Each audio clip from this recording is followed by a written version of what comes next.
Pasangan ini, untuk bersembunyi dari bom atom, mereka membangun tempat berlindung di bawah tanah. Rumah mereka di tanah meledak tepat setelah mereka berdua masuk. Tampaknya serangan bom nuklir benar-benar terjadi. Untuk menghindari radiasi nuklir, suaminya adalah seorang ilmuwan. Bawa semua orang ke ruang aman di mana dia sudah mengatur waktunya. Setelah 35 tahun, pintu baru bisa dibuka. Tetapi mereka tidak tahu bahwa ledakan itu bukan nuklir, tetapi kecelakaan pesawat. Istrinya sedang hamil. Setelah itu, dia memberi nama anaknya Adam. Jadi seperti ini Adam dilahirkan dan dibesarkan di area terlarang. Ada banyak utilitas di tempat penampungan ini. Selain kebutuhan untuk keperluan sehari-hari yang cukup untuk 35 tahun. Bahkan dilengkapi dengan ekosistem yang menarik. Untuk kegiatan santai mereka bisa memancing, menanam. Sang istri bahkan bisa berbelanja di gudang. Mereka berdoa bersama sebelum makan. Bersama-sama menonton film setelah makan malam.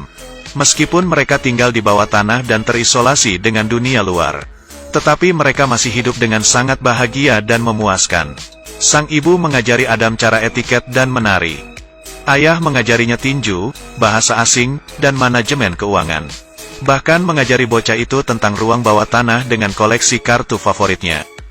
Dia juga menyerahkan semua sahamnya kepada Adam. Waktu berlalu, di bawah pendidikan orang tua, Adam sekarang telah menjadi pria dewasa.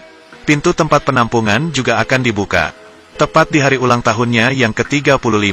Ibu membuat kue ulang tahun untuk Adam dengan sisa bahan. Mereka juga menyiapkan hadiah untuknya. Ayah memberinya sepasang ski air buatan sendiri. Ibu memberinya jaket kulit rajutan sendiri. Adam menutup matanya dan mengucapkan doa untuk ulang tahunnya. Dia berharap bisa menemukan seorang istri. Hari untuk membuka pintu penampungan akhirnya tiba. Mereka semua sangat gembira, menunggu momen untuk melihat matahari lagi. Setelah membuka pintu, Bapak keluar untuk mengecek dulu. Dia memakai baju terusan pelindung untuk pergi keluar dan menyelidiki. Seperti inilah rumahnya. Itu telah berubah menjadi bar yang dihancurkan untuk waktu yang lama. Melihat ayah berjalan keluar dari tanah dalam kabut. Pemilik bar mengira dia adalah dewa yang turun ke bumi. Dia pingsan. Setelah 35 tahun, lingkungan mewah sebelumnya telah menjadi bobrok sekarang. Ayah membersihkan beberapa sampah di jalan. Kemudian dia dikejutkan oleh seorang gay yang mengenakan pakaian wanita. Dia segera lari kembali ke tempat penampungan. Memberitahu istri dan Adam tentang situasi mengerikan di luar. Dan menyuruh mereka untuk tidak keluar. Tapi sang ibu sudah muak dengan kehidupan seperti ini. Dia ingin melihat gunung dan danau di luar. Keduanya terus bertengkar. Ayah tiba-tiba mengalami serangan jantung. Jadi ibu memutuskan untuk melepaskan Adam. Untuk membeli obat-obatan dan persediaan yang cukup untuk 20 tahun ke depan. Adam segera mengemasi barang-barangnya. Dia mengambil koleksi kartu bisbol dan sahamnya dari ayahnya. Meninggalkan tempat penampungan ini di mana saya tinggal selama 35 tahun. Melihat langit biru, Adam sangat bersemangat. Dia menyapa siapapun yang lewat. Dia pergi ke kota dengan bus. Datang ke toko koleksi. Dia ingin menjual koleksi kartu dasar yang diberikan ayah kepadanya dengan imbalan sejumlah uang untuk dibelanjakan. Bos melihat koleksi kartu bisbol White Owl yang lama. Dia langsung tertegun, karena koleksi kartu baseball retro ini sangat berharga untuk saat ini. Tetapi bos merasakannya, Adam sepertinya tidak tahu tentang nilainya. Jadi dia menyarankan untuk membayar seluruh kotak seharga $500. Adam mengira dia telah membuat kesepakatan yang bagus. Tapi berkat Eve, pramuniaga berdiri di dekatnya. Katanya satu kartu di kotak ini bernilai $6.000. Intervensi Eve membuat bosnya marah. Jadi dia segera memecatnya. Adam jatuh cinta pada gadis yang baik dan antusias ini pada pandangan pertama. Dan ingin lebih banyak berbicara dengannya. Dia meminta Eve untuk mengantarnya ke hotel. Sebagai imbalan, dia akan membayarnya kartu bisbol. Tapi keesokan harinya, ia datang ke hotel dan memberinya kembali kartu bisbol. Aku tidak bisa menerima ini untuk mengantarmu pulang. Saya berharap saya bisa, tetapi saya tidak bisa. Jadi sini, ambil kembali. Tapi Adam tidak mau menyerah pada Hawa. Dia mengusulkan untuk mempekerjakan Eve untuk membantunya menjual kartu. Lalu gunakan uang itu untuk membeli kebutuhan sehari-hari.